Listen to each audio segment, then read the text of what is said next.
ग्राउंडमधील कचरा जाळला जात असल्याने माणगावकरांचे आरोग्य धोक्यात.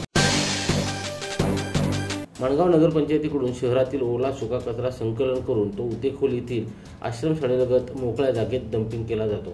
डंपिंग केलेला प्लास्टिक आणि अन्य उपद्रवी घटकयुक्त कचरा भीषणतेने जळतोय की जाळला जातोय असा प्रश्न निर्माण झाला आहे. याचे वास्तव दर्शवणारे चित्र ड्रोनद्वारे टिपले असून हजारो टन कचरा सतत जळत असल्याने माणगावच्या हवेतील प्रदूषणात गंभीर वाढ झाली आहे. केवळ कुणी तक्रार केल्यानंतरच अग्निशमन सेवेचा वापर करून पाणी फवारून काम झालं असं समजून पुन्हा तक्रारीची वाट बघण्याचे धोरण निष्फळ ठरत आहे. माणगाव शहरातील जवळपास सर्वच प्रभागातील परिसरात गेली काही दिवस धुरकी हवेत पसरते आणि श्वासातून थेट नागरिकांच्या फुफ्फुसात जाऊन श्वास कोंडतो. प्लास्टिक जळल्याचा उर्वास येऊन अस्वस्थ वाटते, जीव गुदमरतो.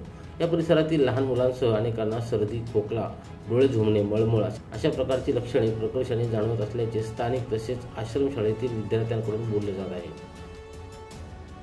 धम्मशील सावंत, संवाद मराठी लाईव्ह, पाली.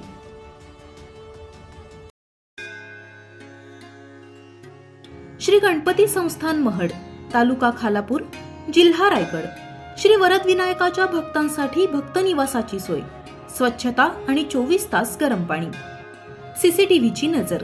आगाऊ नोंदणीसाठी संपर्क करा 02192 26 69 12 72 76 47 38 54.